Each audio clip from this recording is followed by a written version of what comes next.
உருவெடுத்து அமுதவல்லி சுந்தரவல்லி என்று இருவரும் வளர்ந்து வரும் காலையிலே இவர்கள் இருவரும் எதிர்காலத்துல இவங்க எதுக்காக படைக்கப்பட்டாங்க முருகப்பெருமான அடைந்து இவங்க வாழ்க்கை வாழணும் அப்படின்றதுக்காக. ஆமா ஆமா ஆமா இதனாலதான் பெருமாளும் அவங்க மருமகன் முருகனை முருகப்பெருமானுடைய குழந்தைகள் இவர் கட்டிக்கிறாரு அடுத்த ஜென்மத்துல ஆகையினால முருகனுடைய மருமகன் அப்படின்னு சொல்றாங்க.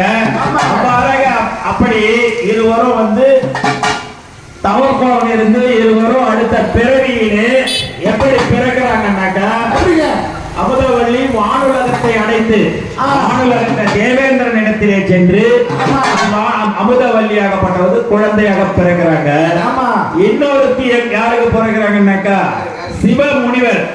அந்த முனிவருடைய ஒரு பார்வையால ஒரு மான் ஓடுகின்ற ஒரு பெண்மான் மேல அந்த சிவ முனிவர் ஆசைப்பட்டு ஆமா அந்த பெண்மான் மேல ஆசைப்பட்டதுனால அந்த பெண்மான் கருவுற்று அந்த கருவிலே பிறக்கிறவங்க இன்னொருத்தி.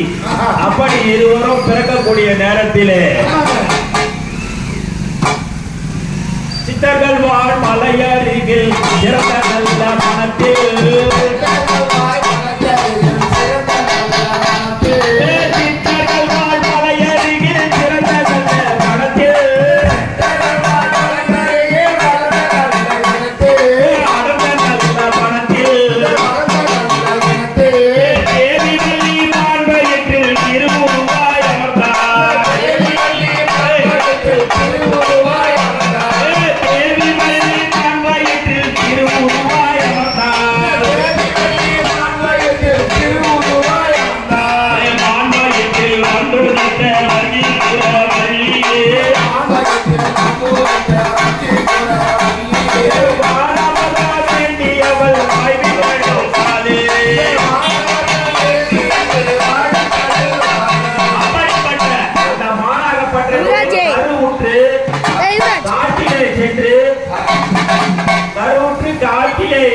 காட்டிலே ஒரு குழந்தையை ஈன்றெடுக்கிறது.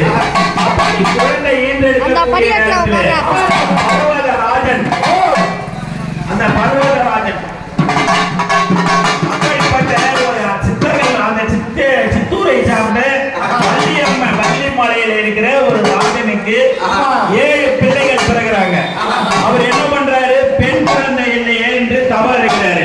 நமக்கு எந்த ஒரு பெண் குழந்தை இல்லை, ஆகையினாலே நம்ம பெண் குழந்தை நம்மளுக்கு தேவை அப்படின்னு மனதிலே நினைக்கக்கூடிய நேரத்திலே அசரியாகப்பட்டவங்க அசரி உனக்கு ஒரு பெண் குழந்தை காட்டிலே தவழ்ந்து கொண்டிருக்கிறது, ஆகையினாலே நீங்க சென்று அந்த பெண் குழந்தையை எடுத்து வளர்க்க வேண்டும் அப்படின்னு கூறக்கூடிய நேரத்திலே வள்ளியாகப்பட்டவங்க எங்க வள்ளிக்கிழங்கு தோட்டத்தில இருந்து கொண்டு வந்து வள்ளி நாயகம் அப்படின்னு பேர் வைக்கிறாங்க.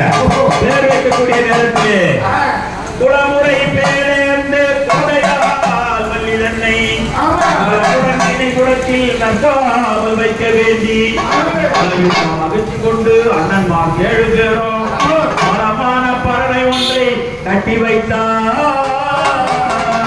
அப்படி அந்த வள்ளியருக்கு என்ன தொழில்னாக்கா